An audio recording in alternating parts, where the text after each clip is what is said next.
Kemudian yang kedua, ini juga sikap Abu Bakar terhadap putrinya ketika berkembang berita hoax seputar keluarga Nabi yang di dalam sirah disebut dengan haditsul ifki, berita dusta yang menuduh Siti Aisyah itu selingkuh dengan Sofwan.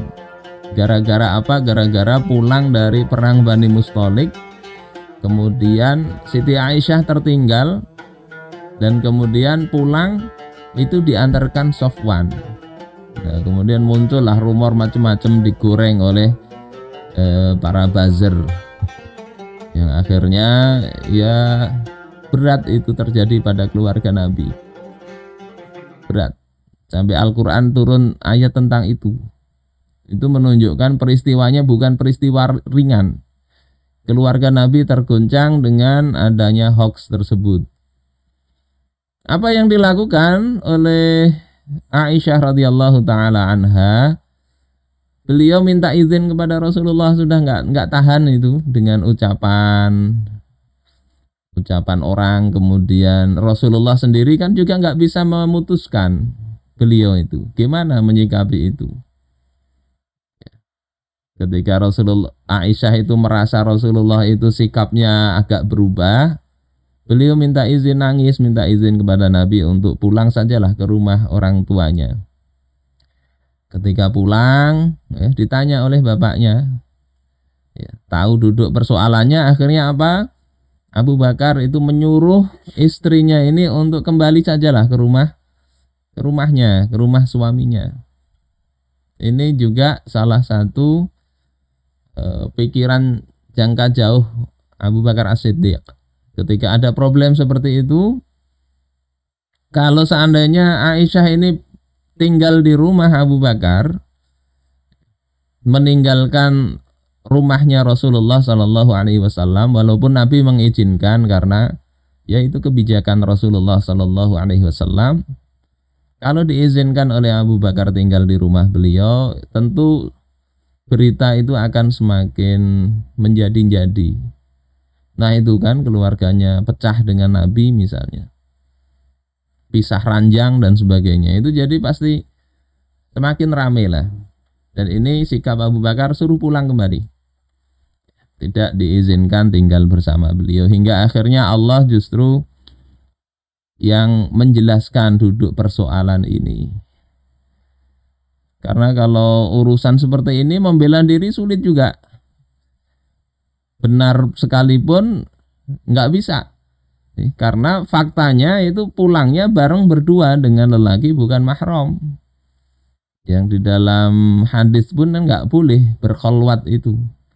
Tetapi itu kenapa boleh? Ya karena dalam urusan darurat. Ya, dalam hal darurat nggak apa-apa. Ini sikap mertua hendaknya seperti ini. Kecuali kalau memang suaminya ini suka main tangan, ya kasar, apalagi bisa dikhawatirkan akan membunuh misalnya, ya sebagai orang tua diamankanlah putrinya.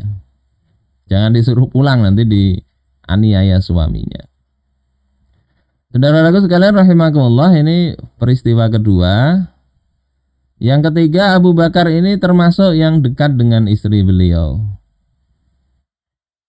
Yakni ketika beliau menjelang wafat, ya, beliau itu ya mewasiatkan kepada Asma binti Umaish antaghsilahu idza mata, untuk memandikan beliau saat wafat.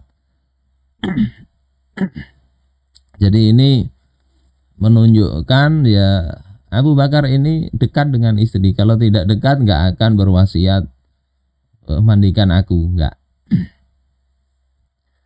Wa azama 'alaiha lama aftarti li'annahu aqwa laki.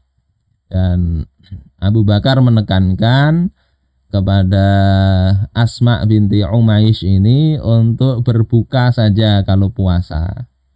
Karena berbuka itu akan lebih menguatkan Asma ini di dalam memandikan jenazah beliau.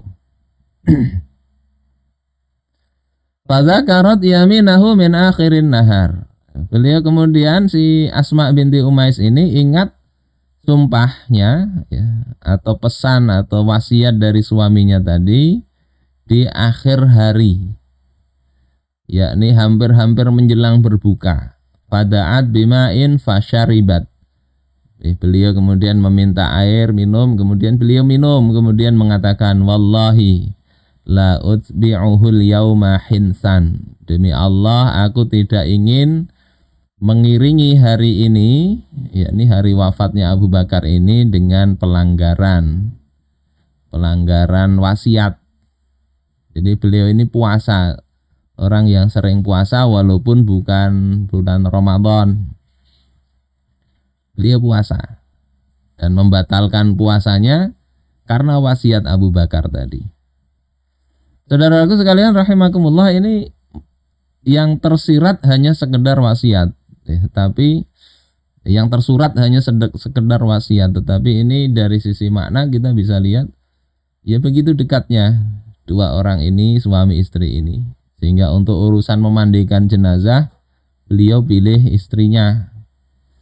Dan ini sampai para ulama mengatakan hiya awwalu imra'ah ghasalat zaujaha fil Islam.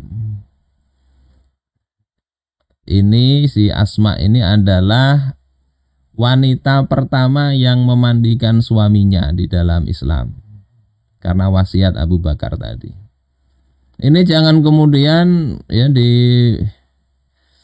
ada pikiran macam-macam, tidak ya. Para ulama ijma begitu, nggak ada mempermasalahkan ini. Kemudian pelajaran kedua dari rumah tangga ini juga kita bisa melihat hormatnya istri kepada suami, ya, menunaikan wasiat ya, termasuk terkait buka puasa.